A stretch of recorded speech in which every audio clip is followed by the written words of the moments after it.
Welcome to the Love You to Life podcast. Hi. Hello, welcome back. We got another hot fire topic for you, pulled right from our Facebook feed. Yes. What are you Now, one of talking the things about? you should know about the Love Your Life podcast is What? sometimes it's just something that the spirit just bleeds or we just drop right in our guts. Other times it's something that we have seen on some type of a social media platform. And we just be like, heck no, somebody needs to tell the truth on this.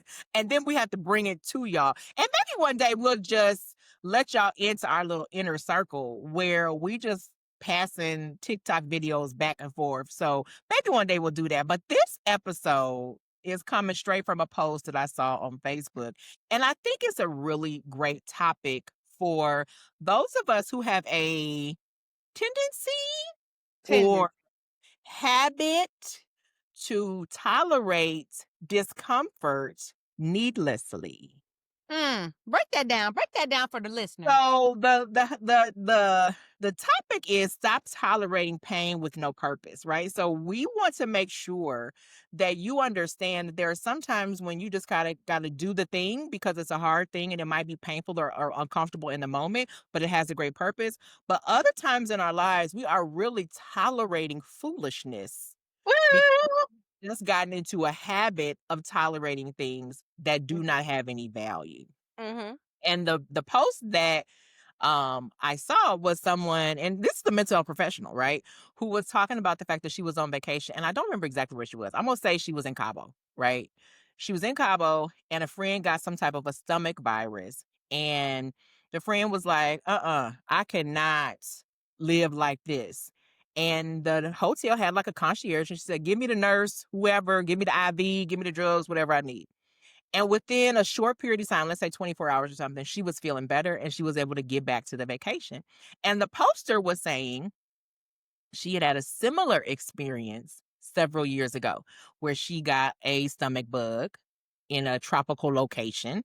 And instead of doing something about it, she wasted probably 5 or 6 days of this maybe 7 to 10 day vacation feeling pretty much like death on toast. And the reason why is because she knew she wasn't dying and she just kept justifying Mm. that it would be okay. Mm. And she said, basically, in her words, I wasn't sick enough Oh. to go to the doctor. Mm. So rather than taking advantage Yeah. of the resources that she had at her disposal to be more comfortable, she was tolerating that pain that had zero purpose in her life. And it made me think about how easy it is Mm. to tolerate pain and discomfort, particularly when you have been conditioned to be the strong friend. Oh boy. Why are you starting off so hard? It's only been a couple minutes since the podcast been live. Why Or would maybe you're an oldest daughter, Oh Lord. Stop it. so your pain has been overlooked by others. You The get into go-to girls. habit you get into Mm-hmm. this habit, go to Mm-hmm. girl, Mm-hmm. of not recognizing that you don't have to tolerate pain. And so I just thought we should talk about it. Okay. I guess she's setting us up, y'all. Let's go ahead and go with it. Let's see what she's got.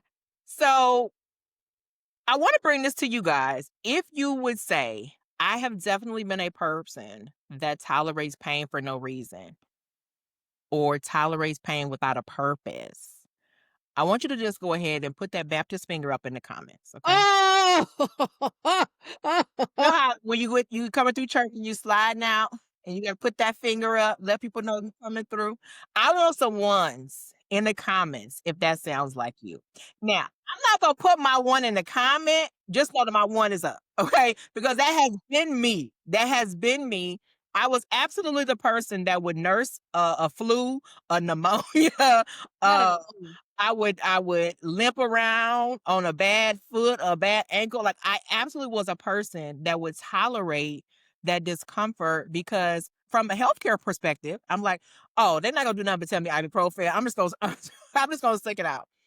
not realizing that they might also give me a prescription that would shorten the discomfort or would make it, less intense or what have you. So I have absolutely been a person that did that from a healthcare perspective, but some of us are also doing that in other areas of our life as Let me well. give you an example. Let me give you an example because it can be something as significant as not feeling well, but it could be something as silly as what I'm about to tell y'all.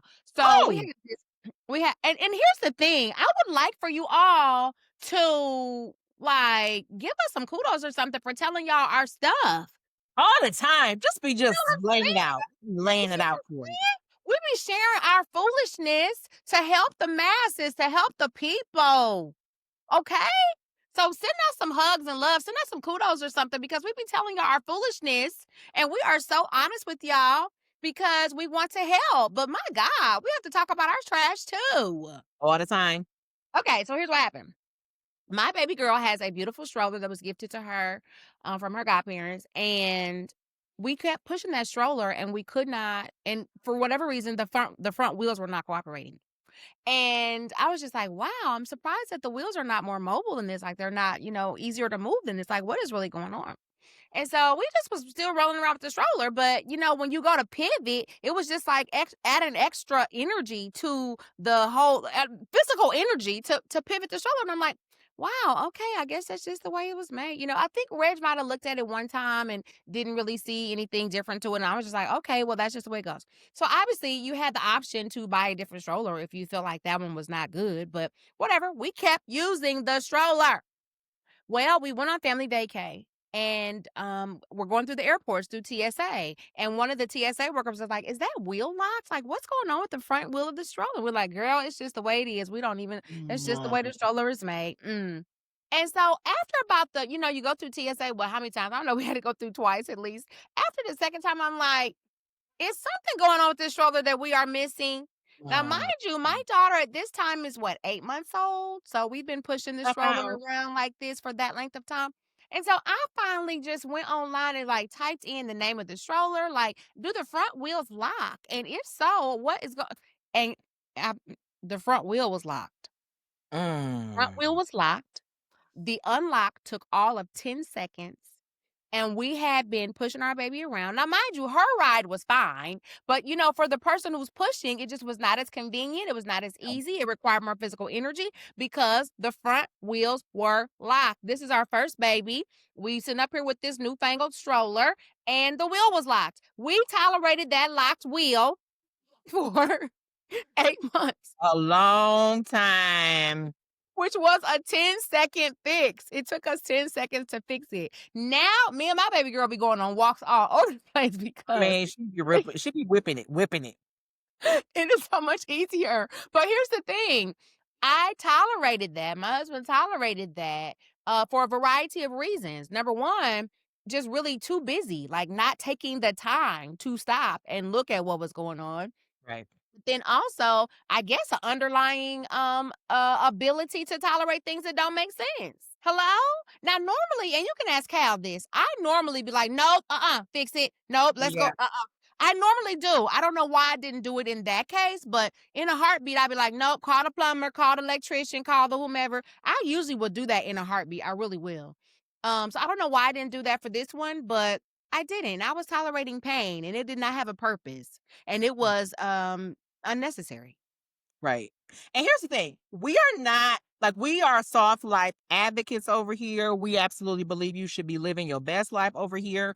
Period. But we are not like people that live in la la land. So we understand that there are times when things are going to be hard and you're going to have to experience discomfort. For some of us, like emotional discomfort, right? Like if you're going, we talk about this like in terms of therapy, right? If you're going through therapy, sometimes you're gonna go in there with your therapist and you laughing and you kikiing and you having a good old time. And other times she gonna kind of hold you to it and you gotta like Accountability. do that deep restorative work. And you're like, this feels not good because I'm going through something, right? So there's a difference between pain with a purpose and pain without a purpose.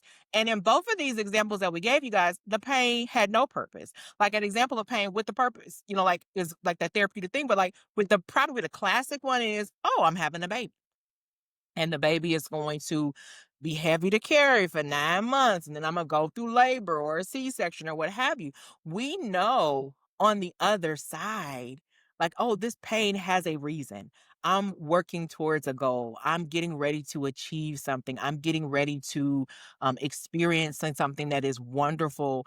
And I'm going to do my best to make this a pleasant or a pleasurable experience in the process.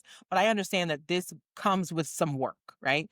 That's not the same thing that we're talking about today, Uh-uh. which is what in your life are you tolerating that you know has no purpose? Mhm. And for some of us, I think we are tolerating things because we having like first world problems. Hmm. And what I mean is we look at our lives and tolerate something that we know isn't good for us or isn't what we want, and we contrast it to somebody who has less than ours, right? So, oh, and I live in Zionsville, y'all, and so there's this Facebook group called Zionsville Moms, and this is like I call it like my Shangri-La because if it's anything I want to know, like if I want a personal reference or a recommendation, I mean, she or be acting like them her cousins. She act like them women in the book are I'm just her cousins. telling you, if you want a recommendation for something, like I'm talking about anything. But they've The been good though. Zanzibar Moms, I need XYZ. I need X. Oh, so what's up? And they be happy. And these are not their businesses. So they're not like self-referring themselves. They just love to pass along good people.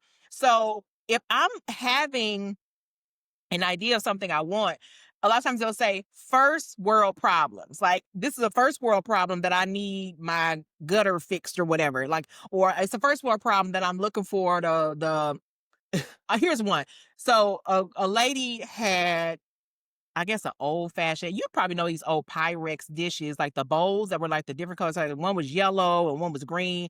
Old fashioned Pyrex bowls, and they were her grandmother's bowls or whatever. And the daughter dropped one of the bowls, and she was Mm. like, "I really want to replace this bowl to have the full set that my grandmother had." And it's like clearly. This is the first world problem. Like you can get any kind of bowl to mix up your cookie dough. Like nobody's gonna die if you don't get this is the first world problem. But she came to the group because she's like, "Do you guys know? Does anybody have one that they don't care about anymore? Do you guys know where I can get one? Does anybody own an antique shop or have a cousin?" And I could go back and look. I don't know if she found one exactly right or whatever, but it's kind of those things. Sometimes and I'm saying we as in us typically, Whoop, but whoop. sometimes it's all of us collectively as a people, Yep. like all but definitely women of color have been known to tolerate things because hey, I'm at this level and I know that my mama had it so much worse than me. Right. My grandma had it so much worse than me. I should just shut my mouth and be grateful for what I got.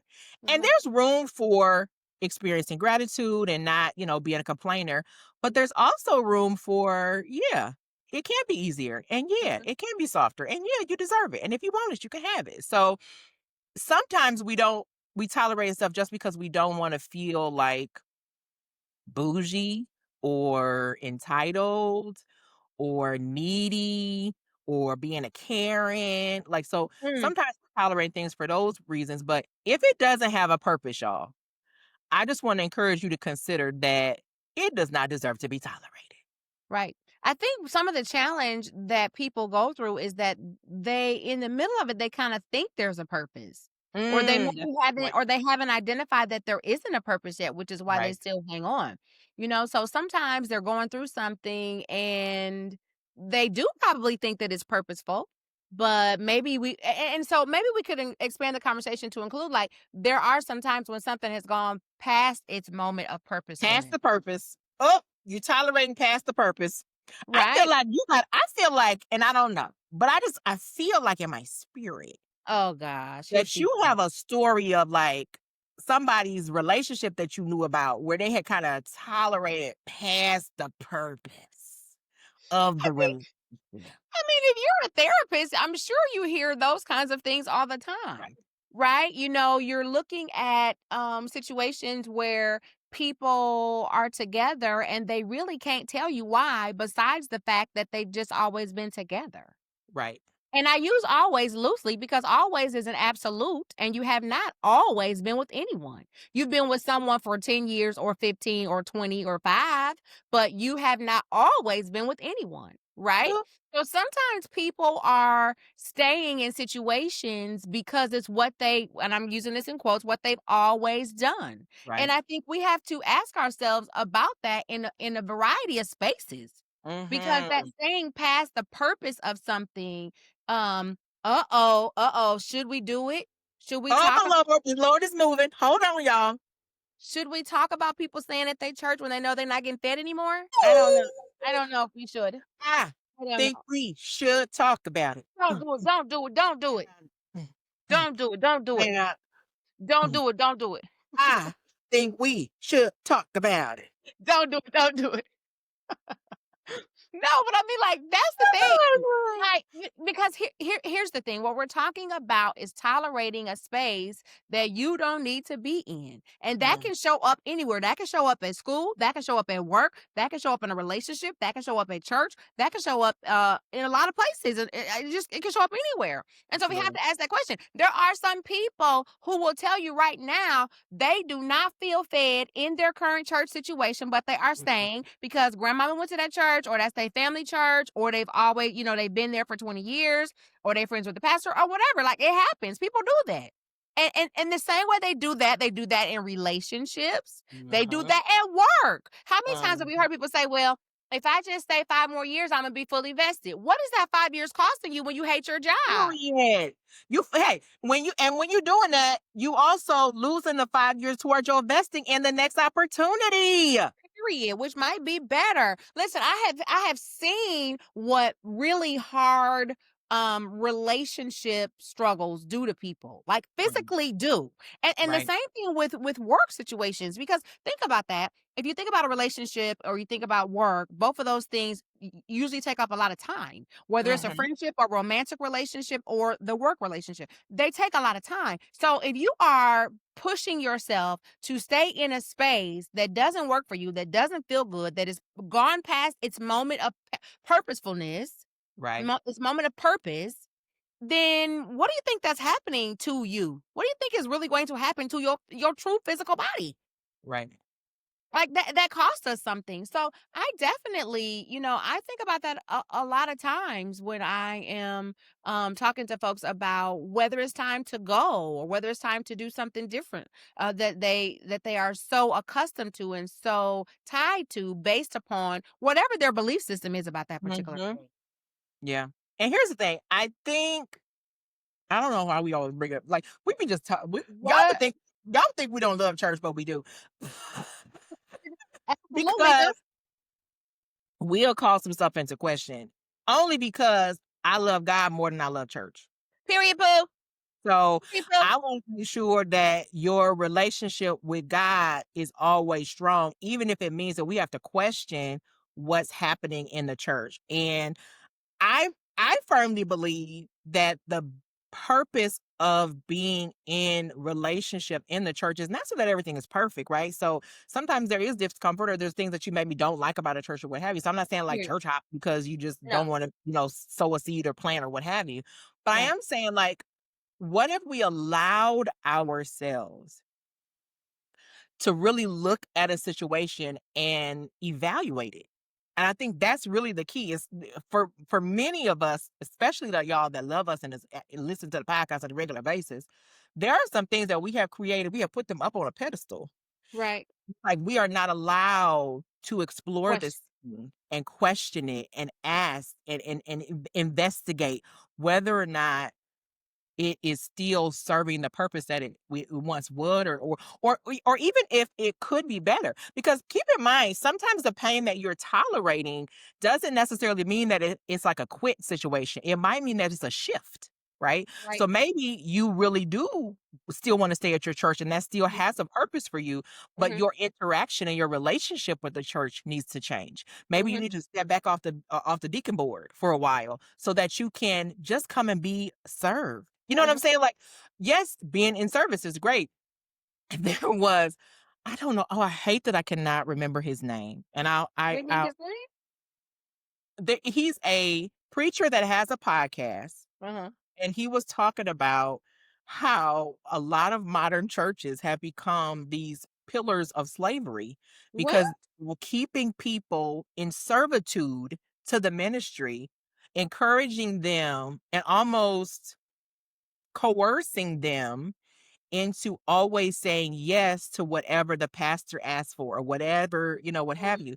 And so mhm, they have this running like people will be in relationship with the church, they'll be volunteering in the church, mhm, and they'll be struggling for some reason, and they'll just keep going, keep going, keep going, keep going until they spin completely out and leave the church. And then the church just uses them like a non-renewable resource and just like keep, get in some more members. Let's get in some more mhm, members. And so mhm. he was talking about the importance of saying, you're not gonna get my yes, you're gonna get my no. And so you might be able to stay in relationship in the church. You might be able to maintain that relationship by establishing a boundary. And you know how we love a good boundary here at the Love Love it, You podcast, by love it. establishing a boundary that this is what you're going to do, because Mhm, that allows other people to understand what's acceptable to you. And maybe it will be that they will accept that. And you'll realize, like, hey, this is a safe place for me. I just needed to say that. right. So don't think that when we say don't tolerate pain without a purpose, that means you got to cut everybody off, because we live in a time right now where everybody want to cut everybody off. They protecting their peace by cutting everybody off. Well, are you, Yeah, or are are you you feeling simply not peaceful? getting relationships? Do you have any Mhm. relationships, or do you just cut people off? Right. Like, when you set a boundary, set an expectation, evaluate a situation, decide there's good and bad in here. It doesn't have to be perfect. Here's what I'm looking for. Here's where, here's the amount of space this gets to take up in my life. Like, I think that's a really good one. It's like, Mhm. you know what, this used to take up 70% of my life, but I think it only gets to take up 20% now. It only gets to take up Right, 30% now. So right. it becomes less painful because you have created a world in which it is a meaningful part of your life, right? As opposed to letting it take over your life. So I think the idea is we want you to decide based upon your situation whether this is a pain with a purpose or a pain without a purpose. And like, you might want to ask yourself some questions like, is there a meaningful outcome to this? Like, if it's Right, a pain that's a temporary pain, but there's a right. meaningful outcome. And I think about like a workout. Like, you get back, you haven't been in the gym in a while, you go Yeah, back to the gym, you that first workout, you feel like you not sure you really care to be skinny. I don't really care. yeah. I don't know that those jeans matter to me. I don't know that 25th reunion matters to me anymore, right? But if there's a meaningful outcome, like, hey, my blood pressure needs to be lower, I would feel really good about not having this back pain, then that's Mhm, a meaningful outcome. If there is no meaningful outcome, maybe that's not maybe that's not the thing you want to tolerate. mhm. And I think that you used the word should before. Like, Right. I think anytime you're using the word should, Mhm. it's like a good indication that this is possibly something that doesn't have the right purpose, or like maybe your best purpose for you, in terms of like, is this a pain that you should be tolerating? Because you feel like there's something you should be doing, or there's feel like there's something you can't do. That's what we want you to decide, is like, this pain a pain that I want to continue to tolerate because it has a meaningful outcome Or and it's valuable to me, or is I'm out. I'm out. So let's pick up on should. One of the ways that I've helped my clients define should, and I forget who I got this from years ago. It was one of my just one of my books that I was able to use. It says stop. So should, it's shoulds with an S. The shoulds, stop holding on to unwarranted, limiting, destructive self talk. My God, my God. Stop Help. holding on to unwarranted, limiting, destructive self talk. So when you are hearing yourself say should about staying in whatever the situation is, you want to be asking yourself, am I limiting myself? Is this possibly a destructive belief? Is this unwarranted? Like, am I the one who's saying that this is the way that this has to go, or does it really have to go this way? And it's a conversation that I'm having with myself. Many times, nobody Right. even having the conversation with us. That's why the Right. S on the end is self-talk. because it's Right. the conversation that you're having in your own head about something. So when I hear somebody say should, my antennas automatically go up like, Mhm. let's Look, if challenge your it. coach or your therapist is not picking up on your shoulds, Get a new one. I mean, you probably need to get a new one. You I'm just probably telling y'all, if you're not watching us on YouTube, I'm making a face at you right now. Look, I'm giving you those big eye emojis right now. If your coach or your therapist is not picking up on your shoulds, right. Because big how eye emoji. how are you growing if they're not challenging those? Those have Right, to be challenged because all of us have them, right? All of us have some sort of belief somewhere that we think that this situation has to go this particular right, way, and the truth of the matter is it does not. It does not right, have to go that particular way. If you're willing to consider another alternative, another right, perspective, right? So if you find yourself saying should, then I want you to challenge it, and I'll repeat it for you again. Stop holding on to unwarranted, limiting, destructive self-talk. That's the shoulds. Okay? right. So go ahead. And I think one of the things is we're saying like the shoulds, it might be like a natural part of your conversation and your experiences. If you can replace the should with I will, I want to, I am, I get to. Like if you can replace it with that, then maybe it's a pain with a purpose. But if you wouldn't or can't replace it with I get to, I want to, I will, I am, then you have to question like, "Oh, what's telling me that I have to do this?" If you can like if I say like, "Hey, I get to work out because I have a body that allows me to move, and because of that, I want to continue to move it." Right? That Mhm. is different than I should. And years ago I used to work out with this dance club, and she the our phrase we would say is, "I work out because I love my body, not because I hate it," right? So it's like I get to work out with my body. I get to use my body in this way. If you are only doing like I should be going to the gym, the energy of that is probably not great anyway, but challenging that mindset is part of this process. So, as we're talking about whether or not the pain has a purpose or it doesn't, we are also talking about how you're looking at the pain and how you're evaluating the pain and the quality of the pain, right? Is this pain like shaping you and molding you toward the goal that you want to achieve? Or is it just what your mama did? And Saying there are some things, and we talked about this on the podcast before, there are some things that we are just doing because it was passed down to us or because there's muscle memory to it, right? There's muscle memory to certain things that we're doing. And some of this stuff starts, I mean, like it started so long ago. And like we talk about the go-to girl, like some of the go-to girls didn't get an opportunity to even know when they were in pain because they were expected to just do regardless. If mama can't, then you do. That's it. If you're like I say, if you're the oldest daughter, it wasn't no question whether or not she was staying home to take care of the kids all summer. It wasn't no question. You just was doing it. You know what I'm saying? Like it wasn't like, well, what would you like to do this summer? Would you like to go to camp? No, mama got to go to work, you home. So for you, even asking the question, is this a pain? Is this a pain with a purpose? Like even asking the question is crazy for you.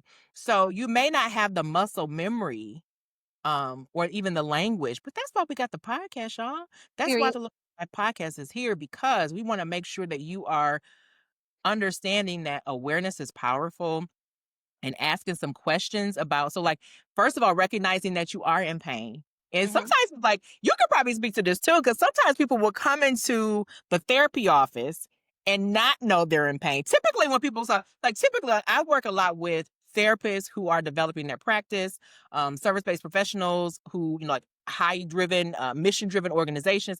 Typically when they come to me they already know like when we get like a coaching client or a corporate client they generally know like some broke, come in, fix it, right?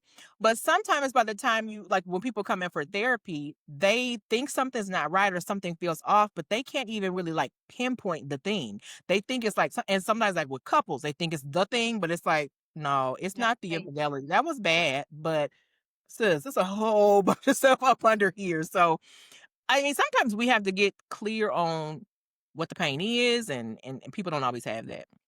but also I think it's what we're talking about is elevating your self-awareness, and that's probably a podcast episode by itself. I really do think it is, and I'm tell you why. It's because so many people are not paying attention to how they feel. So many people are currently on autopilot. So when we're talking, Ooh, how could you keep living with this pain that doesn't have a purpose? It's because they're not paying attention because they haven't been taught how to pay attention or right, educated to know that there is something to pay attention to. right, And then empowered, like given the permission to power themselves to make a different decision and make a different call. right. Right? So I think that, like, one of the things that we have learned how to do over the years in doing our own work, Mm, and shout out to, Auntie Iyanla Vanzant. Do your work. do it. Do it. Shout out to her, right, for phrasing it that way. But one of the things that we have done in our work is improved our ability to be aware of what is going on. Right. And not only what is going on, but that something is going on, right? Mhm. Because sometimes people are just slightly off, but they're Right, not paying attention to it. And they're tolerating that for the longest time, right? For no good reason. And so we're saying, can we get to the point where you can tell if your energy has shifted from 1 o'clock to 2 o'clock? You know something's different between for you from 1 o'clock to 2 o'clock. That is how much we want you to improve your ability to be aware of what's going on with you, because that awareness is what sets you up to evaluate the pain point, to evaluate whether there's purpose in it, or to right, evaluate whether there needs to be an end date for that pain point. right. And, to get to the place where you can kinda shift out of this needless or pointless pain, right? You first have to have that awareness that you can do it. And Right. then I think for some of us, and I'm gonna say probably not me as much, but I definitely know that this is something I've seen. You have to recognize that you're not giving up. You're not quitting. That's an interesting point. For some of us, the idea of being a quitter is worse than being in pain. Well, let me tell you Some of something. us, the idea of being loyal is more Mm, valuable. mm. You For don't some step of us, people's toes. Don't do that. really, Don't do that. we will really, really still rolling with that whole ride or die.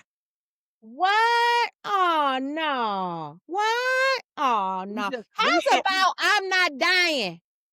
I'm period. not riding either. I'm not even. I'm probably not even riding no more. But I'm definitely ain't dying. She she I know she not riding because she's somewhere in a black Uber. She in that black car. She she if you're carpooling, she's not there. She's in No, the she car. is. She's She is riding. telling her driver that the Zionsville moms referred her to, and he picked her up at the house. And we appreciate him so much. Shout out to Mr. B. Shout If out. it if it's a ride or die question, I can guarantee you that one ain't riding. I I do. sometimes you have a little bit of room with me, but if it's a listen, I need First of all, what? I can't believe you said that. Really, truly. A little bit of room with you. Are you kidding? I'm not gonna look. I'm gonna say this, and we might What? podcast later. Oh God. Just found that story about when Great. your friends, y'all was doing something with the sorority, and they wanted you to share a room. Oh, it wasn't happening. It wasn't happening. I love my people. I love Oh my no! my Your story only you to preface the story. Let me set you up. This girl right here, love her sisters. Okay, like even though it's Wonderful. like some people got into a sorority, I'm not a sorority girl. Love them, great, but when you think like, oh, I was in sorority, blah blah blah. No, the sisters is group chatting. They all like, girl, we need a prayer circle. They Yes. do so like she In a hot loved minute, her people. I do. She loved her people. But they were getting ready to do something for like an anniversary or something. It's true. And she just had to let them know. So go ahead, tell I the story. won't be sharing. So there was a someone suggested a trip out of town, and for everybody to go, it was gonna be 4 people to a room. I said, "Who? Who's gonna be 4 to a room?" Now this wasn't like For yesterday or what? nothing. It wasn't like yesterday, but still, It's been a while, but I'm it's just been a saying. minute. But when the suggestion was made, I was like, "Why would I share a room with anyone? I haven't shared a room since I shared a room with her, you." I'm sharing a room? What am I sharing a room for? I mean, I shared a room with my husband. We're not living like the old school Lucy on Ball. You know They the shared a they did not share a bed, they shared a room. When you look at the black, I was okay. Pause. Were you ever taken aback when you saw the little black and white shows on repeat and they was in two different beds? I was like, oh, what? I don't know, I thought about it as a kid, but I definitely thought about it as I got older, like but then I also think, like, maybe that's cool. I don't know. I Anyway. mean, they show that, it's on TV Land and them little channels, and I'll be like, "Oh, they was into the beds." Okay, anyway, sharing a room, sharing this, I wasn't doing it. I wasn't doing it. I just wasn't doing it because number one, I'm kind of a little. I mean, I'm definitely hotel snobbish a little bit. Bougie, I'm a little. bougie, she's a I care hotel about my girl. listen. I care about my accommodations, and when I have good accommodations, I experience peacefulness. Right, I experience joy. And here's the other thing, like, I am so aware of me and what I need that it is not ideal for me to share a room with anyone. I'll tell you right. why. I'm introverted in that way. So what happens is, once I've spent the day with y'all, so let's say we are on this fantastic trip and I've spent the day with y'all. I don't need to spend the night with y'all because the Mm-mm. night is where I need to regroup and get my energy back so I can spend the day with you at my peak performance for friendship time tomorrow. But if I have to be with you all day and all night, I'm gonna be grumpy tomorrow. Mhm. Now, will I fight through it because I have some self control and I can discipline myself? Sure. But am I putting myself in position to have to do that? No. Because why? Because that's pain without a purpose. Oh, my god, my god. There's no purpose for that. I know what I need, and it's okay that I need it.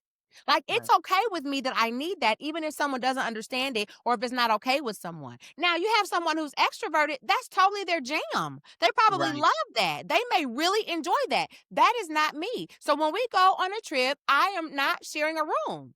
I don't want to do that. Mm. Now, could And I? I think you bring up a really good point. That brings up What? a really good point, which is when we're talking about relationships, it's important to acknowledge that you can be in relationship with somebody where y'all have the same pain, but theirs is for a purpose and yours is not. Tell me more. So let's say, for example, you're just using the story, right? Like I'm thinking, when you tell my story, I'm thinking about like a family reunion. Yeah. And how many people at the end of a family reunion hate their family? Don't want to come back.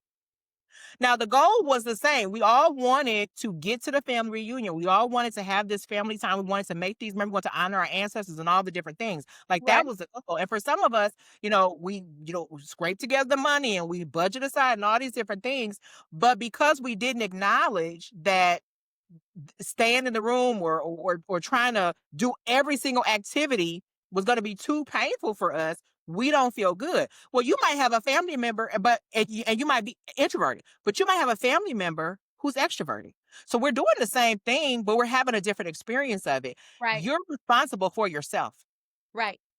Yeah. It's your responsibility to know what you need. It's your Mhm. responsibility to check your energy level, to know your pain, to make the request, to Mhm. set the boundary. You're responsible for that for yourself. And a lot of times we have these conflicts that come from tolerating pain that doesn't have a purpose. But the other person might say, like, well, I hated that. I hated being in the car. But they enjoy being with the family all day and all night. So it was fine. But Mhm. you're like, I really want to have some downtime. So now I hated being in the car. Now I got to share this room. So it's like it has two different outcomes. So recognize that you as an individual may have something different that you need than your spouse Right. or your kids or your Right. sister or your cousin or what have you.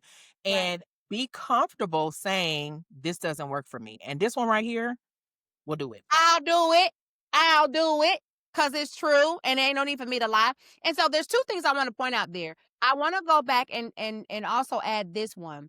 Like, if you so I use the example of sharing a room, and I think that the person suggested, like, a person suggested it because of maybe somebody couldn't afford to be able to do that. And I hold space for that. So if it were a situation where I didn't have the money at the time to do it that way, then I still would have figured out a way for me to have my separate time. Right. Whether that would have meant that I would have come and joined the trip at for a shorter amount of time so I could have had a single room, or whether that would have meant I would have been really honest with the people I was traveling with that I was going to need some downtime. So, like, Right. hey, you know what? I will probably go back to the room for dinner tonight while you guys go and have dinner because I'm going to need that downtime because we're sharing this room together. Right. And Right. so that again is just me knowing where my boundaries are, knowing where my needs are. And here's the thing, my needs are fine with me.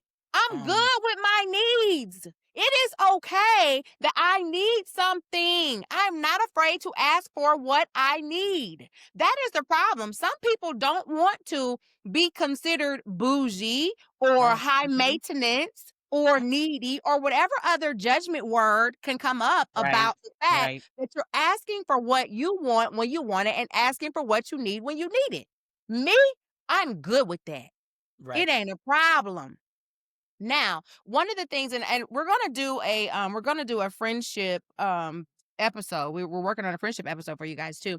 But I could say one of the things I love about my bestie is that she holds space for that with me, and I hold space with that with her. Period. So if there was a person that I could share a room with who totally knows what I need and I totally know what she need, we that's how we rock and roll all day, every Right. single day, Right.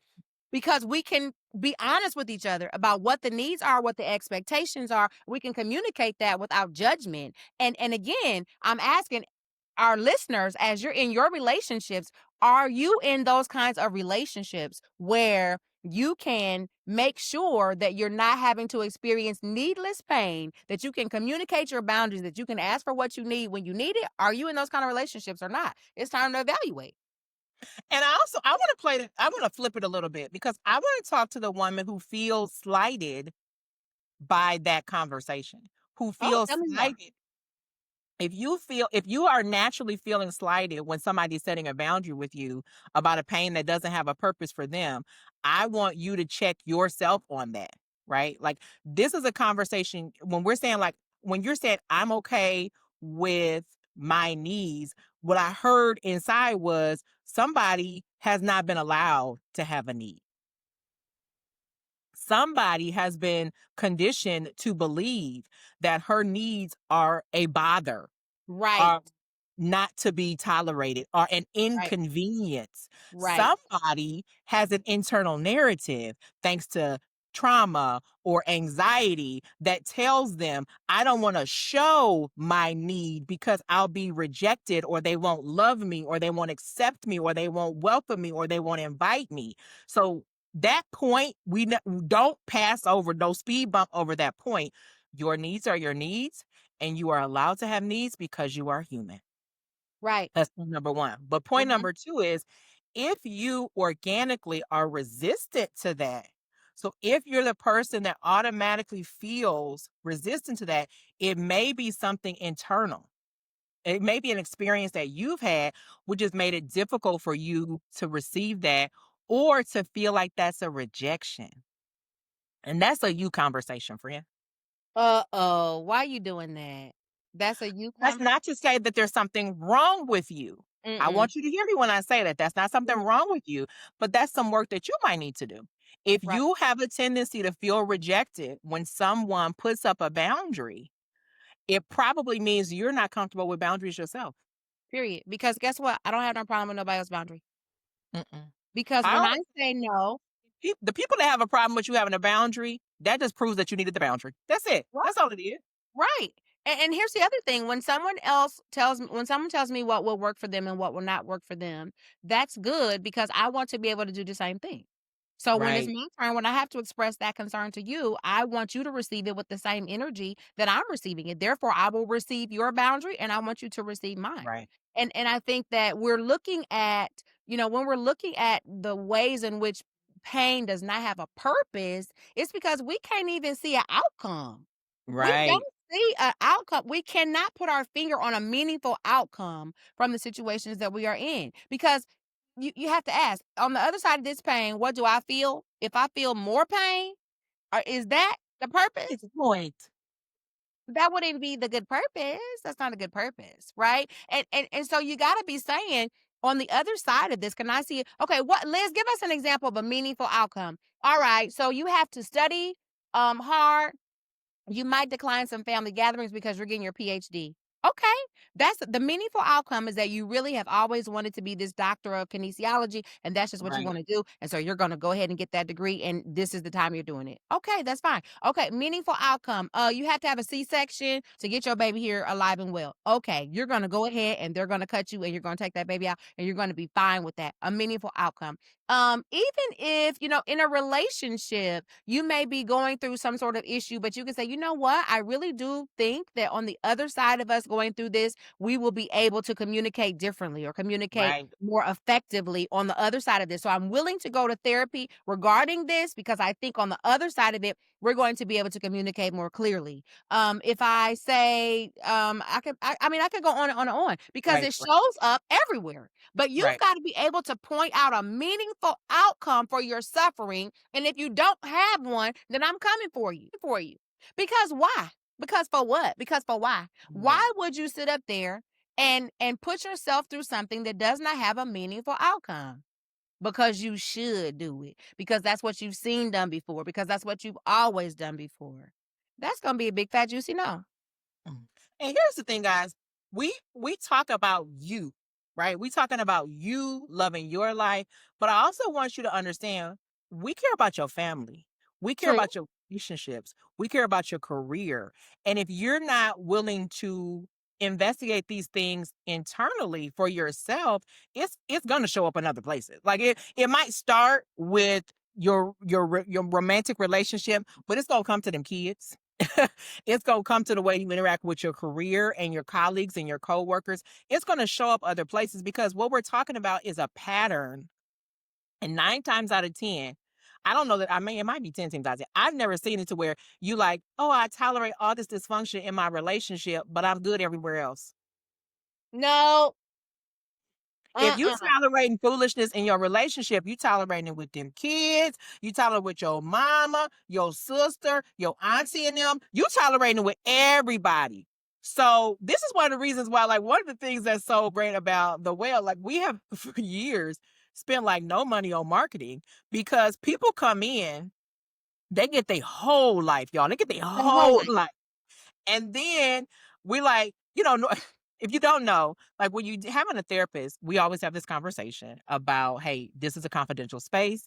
If we see each other out in public, I'm not going to acknowledge you. I'm not telling nobody you came here. I'm not telling your business. It's very, very clear.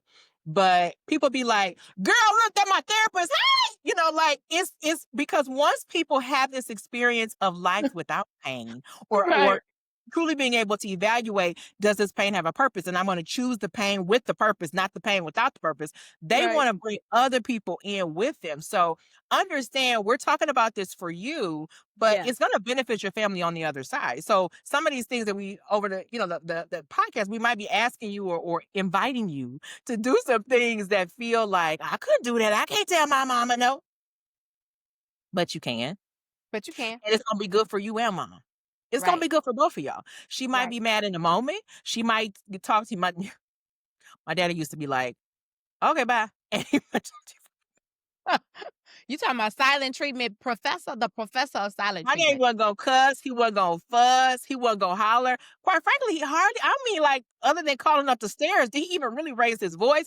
But he No. might be like, "Okay, bye," you know? So, Didn't but he? on the other side, like, so you might have some experiences with some family members or some friends where it feels like, "Ooh, this is really uncomfortable," but that's a pain with a purpose, y'all. That's a pain with a purpose.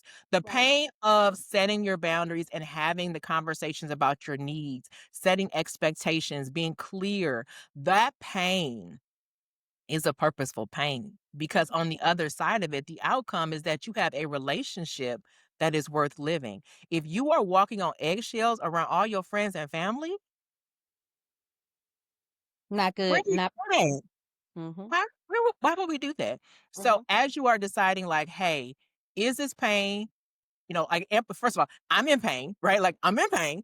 And then, is this pain necessary? Is this a pain that I need to maintain because it has an outcome, or is it not? And how can I shift this? And sometimes that is just positioning, like, or we talked about the mindset of how you approach it. Sometimes that will relieve some of your suffering, right? Like, that will declear some of that pain. Other Mhm. times, it's making a conscious choice to do things differently or to eliminate something, like sleeping 4 to a room So as you do that, then you get to have the outcomes that you want to have because it is not necessary. Your suffering is not necessary in order to exist. You don't have to bleed to show people that you alive. Period. Period. And Okay? I wanna end on this one. So for our lady listeners, especially our female listeners, remember that you are the primary role model for your daughters. So Mm, every time your girls are looking for how to be a woman, they are looking at you. And what we know even about the happiness of a child is that children's happiness depends on their mom's happiness. Like kids who are happier because they can look at their moms and their moms are happier. And so that's something that they can also have. So I just want to remind you that if you are allowing yourself to be a person who is tolerating needless pain, pain mm, without a purpose, mm. pain that does not have an outcome, you are modeling for your babies to do the same. Right. And if Now, you are a mom of a son, you teaching your son what to expect from his wife. right. And here's the thing, the same-sex parent is always the primary role model. So that does include men, but the research regarding happiness is directly been related to moms. And Right. so our guys, yes, you are modeling for your sons how to be a man. And if you are tolerating mistreatment in the workplace, in a relationship, in a church, in a wherever, you are modeling that for your sons too, and they are paying attention. But Surely. specifically, what? What you said?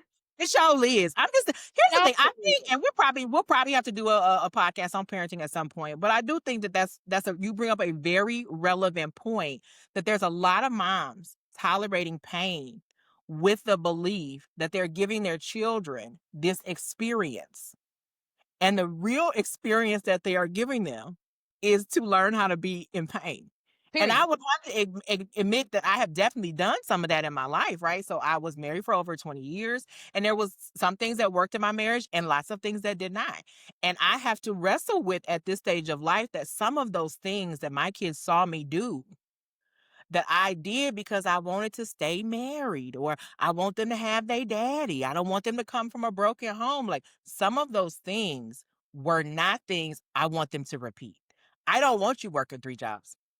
I don't want you to do that. I don't Mm. want you never getting your hair done, never getting your nails done, never like I don't want you to have that unless it has a purpose. If you stand like, Mom, we're trying to pay off the house, I'm gonna do my hair at home. Cool, sis, cool. But if you doing that and he on the Xbox or he on that what is it, PS3, PS5, whatever, ma'am, ain't without purpose. Listen, we love y'all. We love y'all to life. We love y'all to life. We want Oh, you we gonna to see y'all next time. we'll see you next time.